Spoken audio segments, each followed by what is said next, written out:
Let's visit France in the spring of 1940. No, not the cafes and bistros of the Champs-Élysées.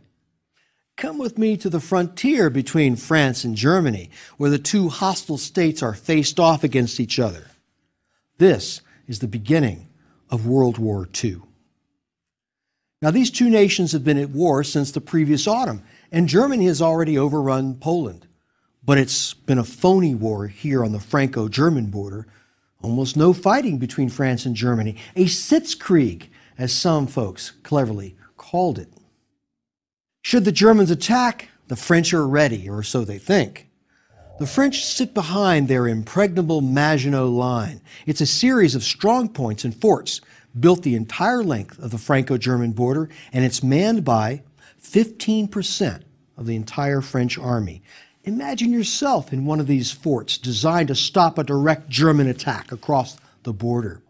Built of concrete, bristling with weapons, and the largest of them staffed with 1,000 soldiers each. Impregnable.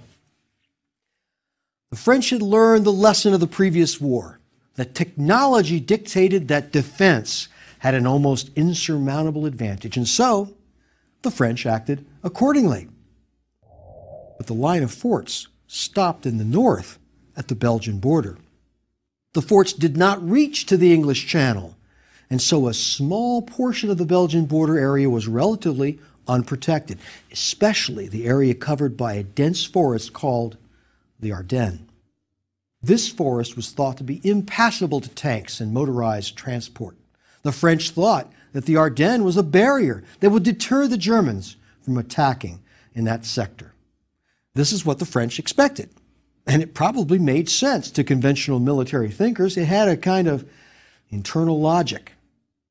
But on the German side of the border, the thinking was different.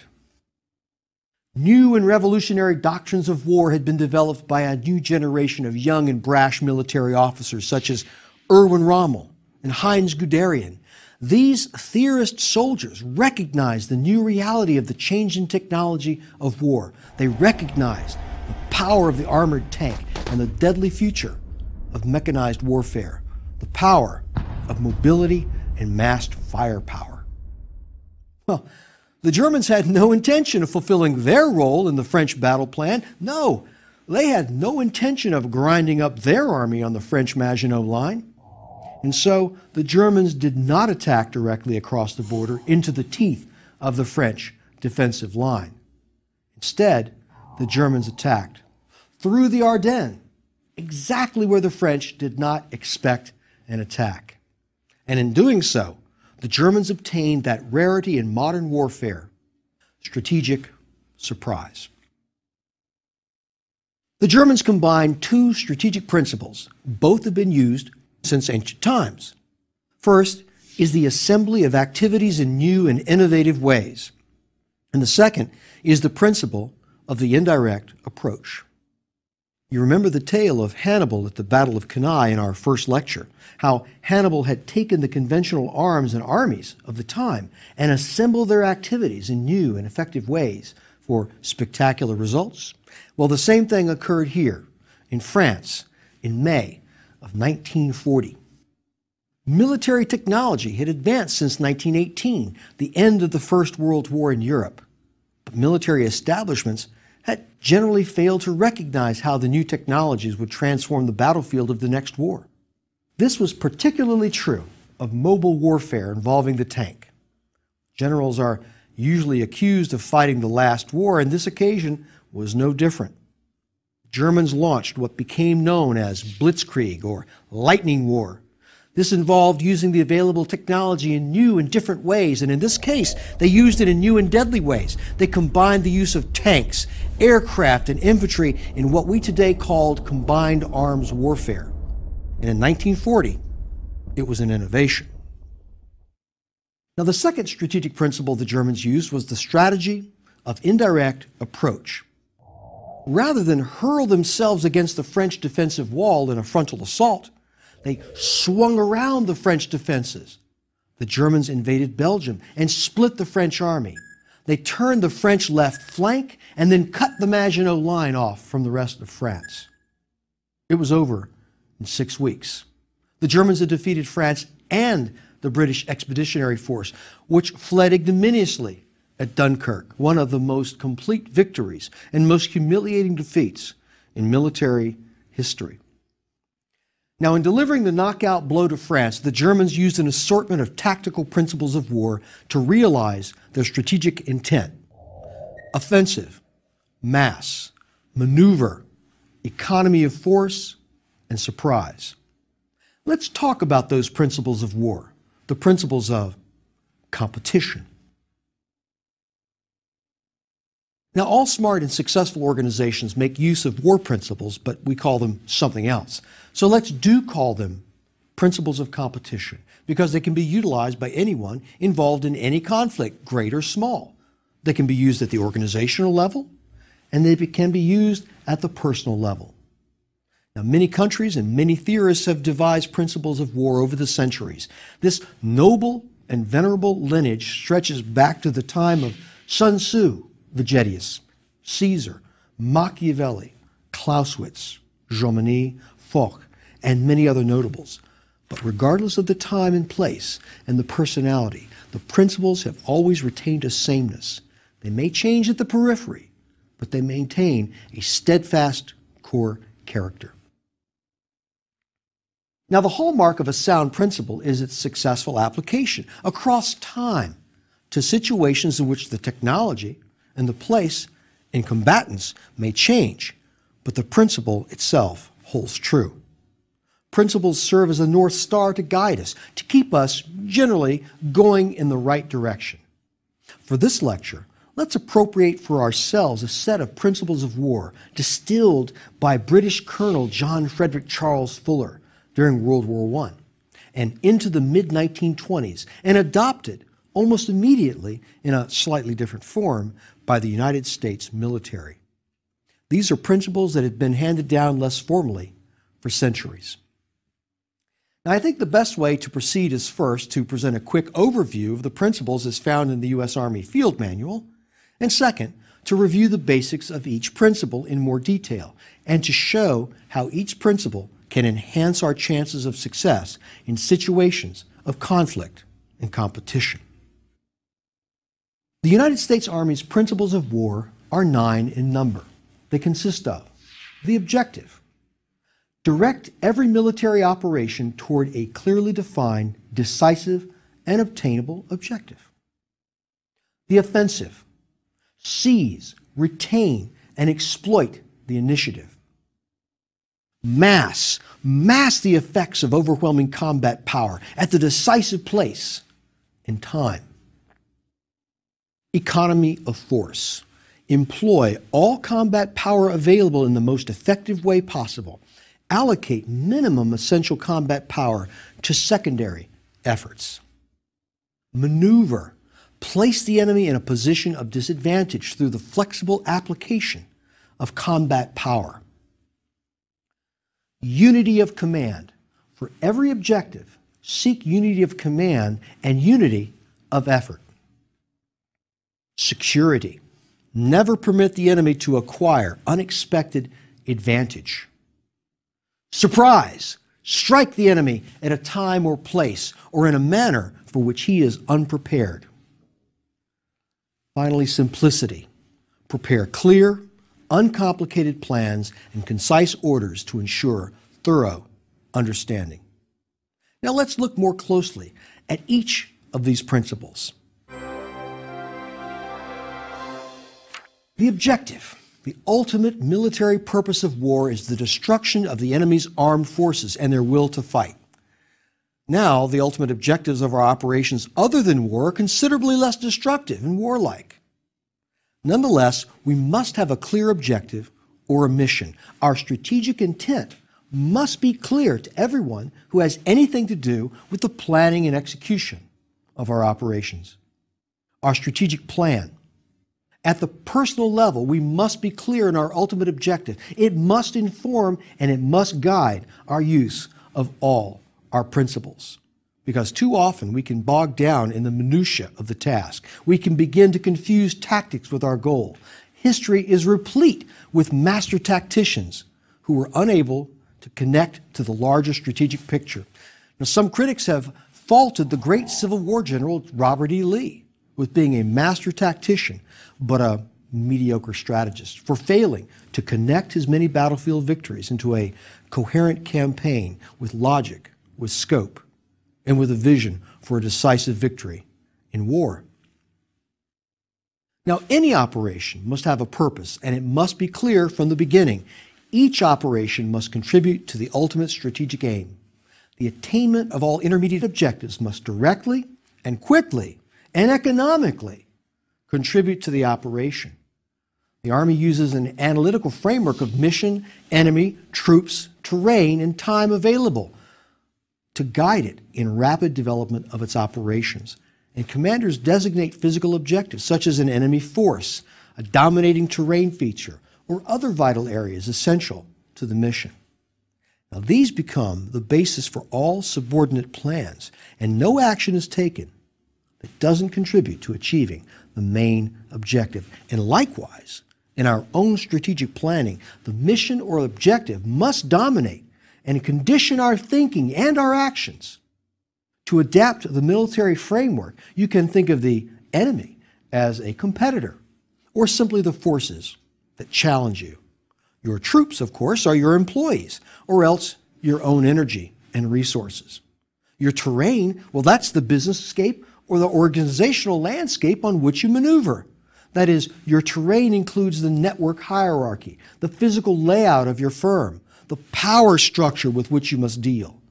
And if you plan for your firm, your terrain, it also includes the market space in which you maneuver against your competitors. The second most important principle is the offensive. This principle tells us that offensive action is the best way to attain our clearly defined objective. It is effective and it is decisive. Here, we reject the adage that good things come to those who wait. Instead, we act. We act boldly, decisively, and with purpose. Offensive action is how we seize and hold the initiative while we maintain our freedom of action in war, in sports, in business, and in politics. This is fundamentally true across all levels of our operations. We play defense only as a temporary necessity and only as a respite before we can seize the initiative and continue our own offensive operations. The reason for this should be clear. The side that retains the initiative through offensive action forces competitors to react rather than act. In the case of Blitzkrieg, the Germans seized the initiative in 1940 and retained it all the way to the defeat of France. Military doctrine holds that an offensive spirit must therefore be inherent in the conduct of all our defensive operations. And I submit that this is true in all situations where strategy is useful. So, okay, you're on the offense. Even when you're on defense, what do you actually do? Let's look at mass. Mass is the synchronization of combat power in concentrated time and space on your enemy. In everyday terms, well, the idea is to deliver a massive blow to your competitor. Generals like to say that it's akin to hitting the enemy with a closed fist, not a poke in the chest with a couple of fingers. Rain on your enemy with a perfect storm. Now, this is not as easy or as intuitive for some folks as it may seem. Synchronization of many moving parts of a large organization, this is difficult in the best of circumstances. Coordination is tough, but lots of things conspire against us to throw sand in the gears. Moreover, in more genteel surroundings, far from the grit and gunfire of military battle, we may seek less of a massive battle and more of an accommodation. Our motives and our goals may be complex. Nonetheless, when the decision is made to join battle, this principle suggests that we mass our resources for a decisive engagement. We must sustain our massed resources in our attack so that the effects have staying power. Mass, it seeks to smash the enemy, not sting him, says Army doctrine. Germany, World War II, massed her Panzer tanks for a decisive breakthrough in 1940 against the weakest part of the French line. But the mass you have is never unlimited, and so you need economy of force. Now, economy of force is wonderfully, intuitively named. We economize the forces and resources at our disposal. Fuller, who named it, thought economy of force was the single principle that best summarized all of the principles of war. We deploy and we distribute our resources so that no part is left without a goal to accomplish. We want none of our energy to languish, unused, neglected, forgotten. No part of the force should ever be left without a purpose. Now, in all of this, we strive to attain a balance. It's very much like a cooking recipe to prepare the perfect dish. All of the ingredients must be allocated in the correct proportions. Likewise, in a conflict situation, when the time comes to act, well, all parts must move in accord with our plan, and all of those parts will have a role to play. In military operations, combat power is finite. It has to be judiciously employed. Given the stakes, nothing can be wasted. We allocate our combat power to its various tasks in measured degree. Limited attacks, defense, delays, deception, or even withdrawal operations.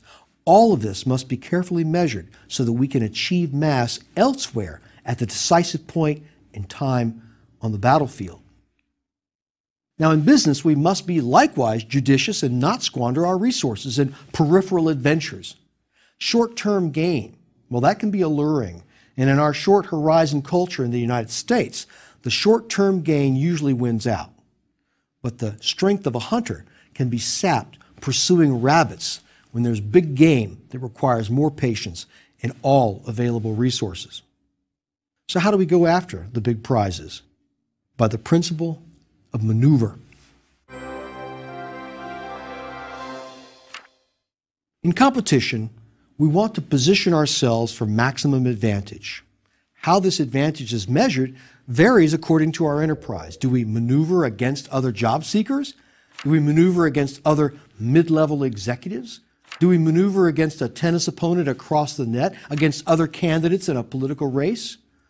Maneuver is the movement of our forces in relation to the enemy to gain positional advantage.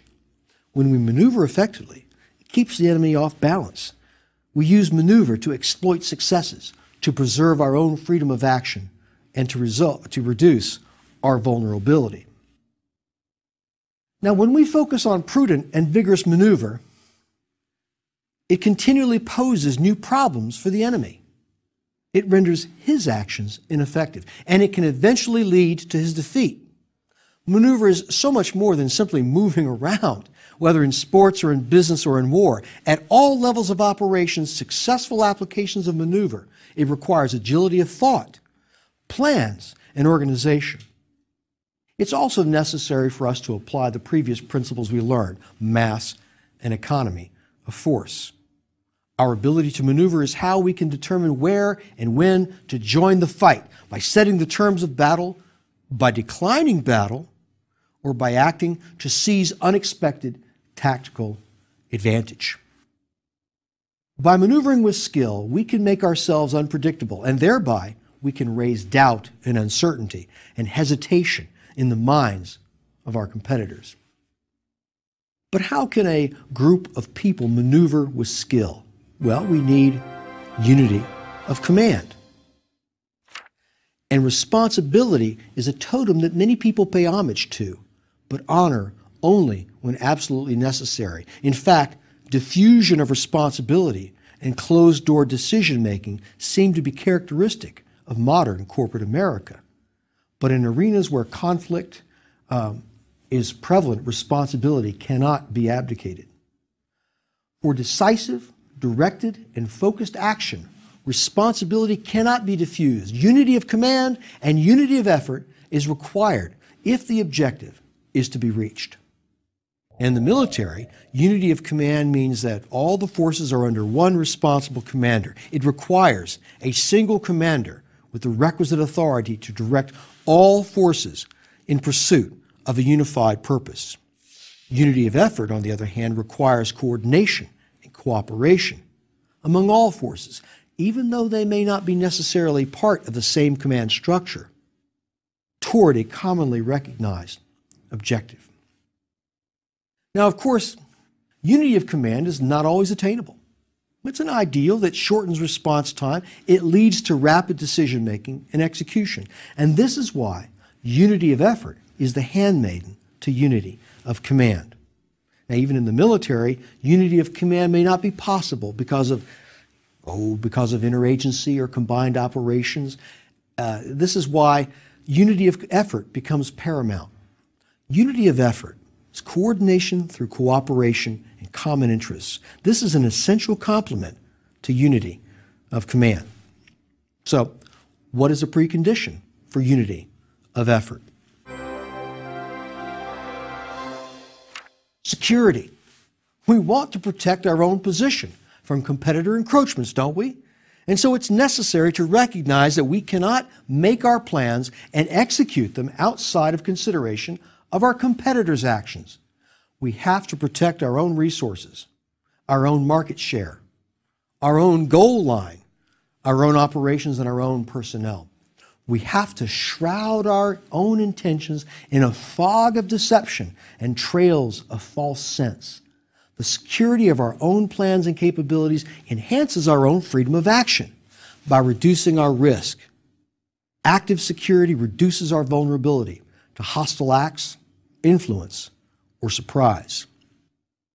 If we know and understand our competitors' strategy, their tactics, their doctrine, and staff planning, if we can anticipate their likely courses of action, then we can take adequate security measures.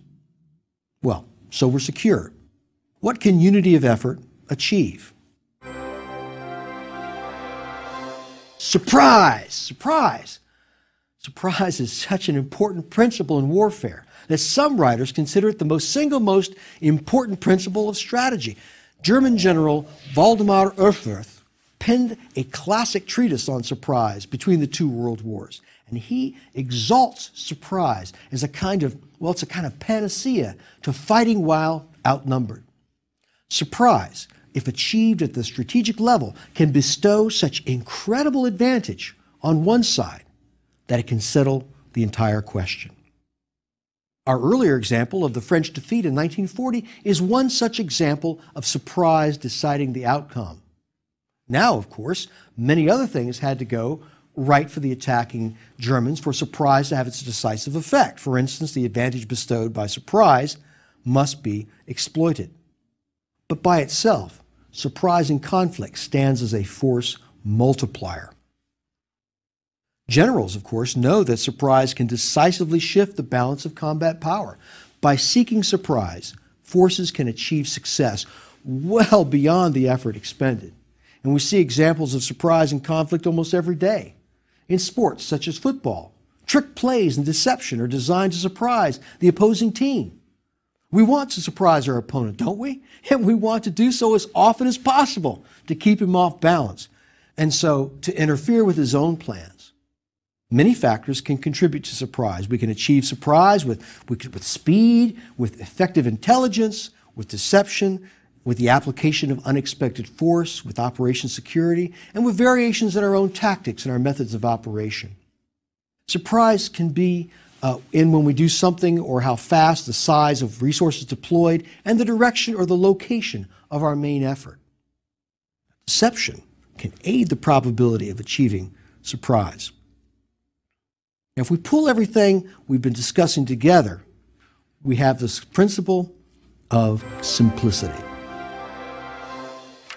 Complexity is the enemy of any good plan. And the simpler the plan, the better the chances of executing it successfully.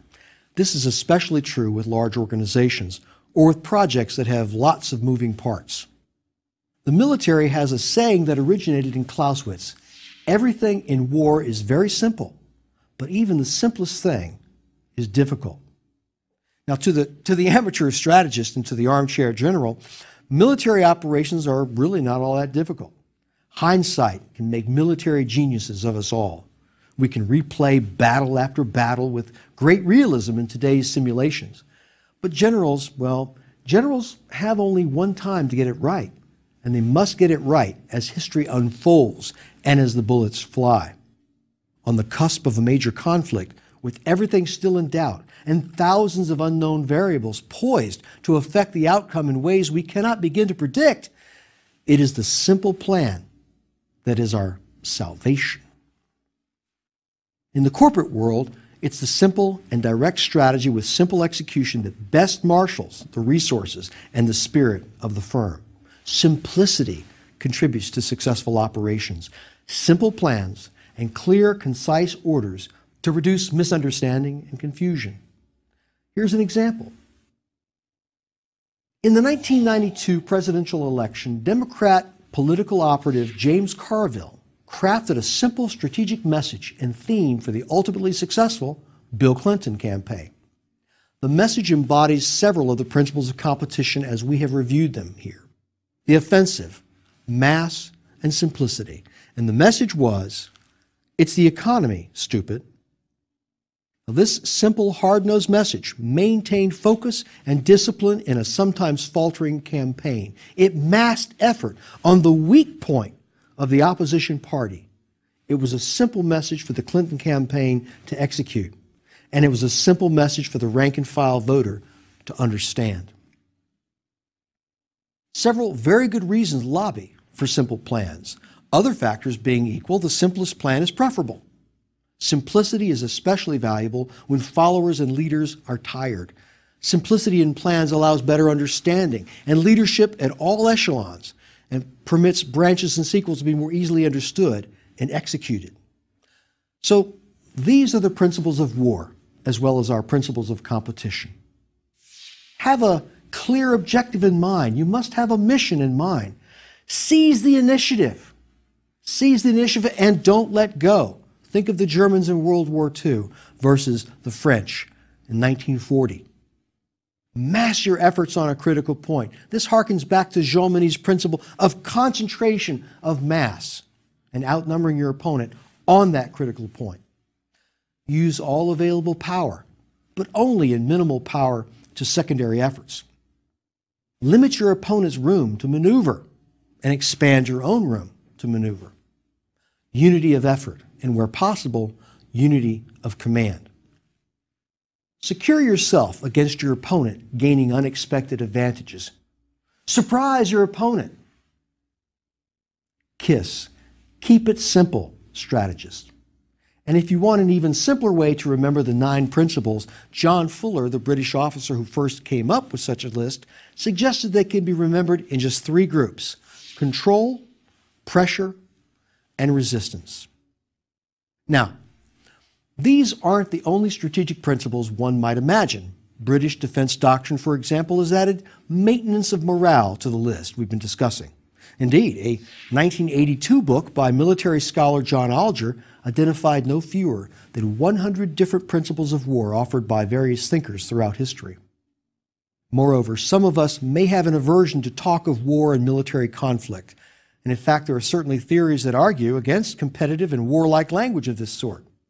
But we can always relocate these principles from the venue of armed conflict if we consider them simply as methods or ways to deal with a pesky adversary or an aggressive competitor. The universal applicability of the principles becomes apparent. I believe that the ultimate test of whether these or any principles are valuable or not is in their utility. Do they help you achieve your goals?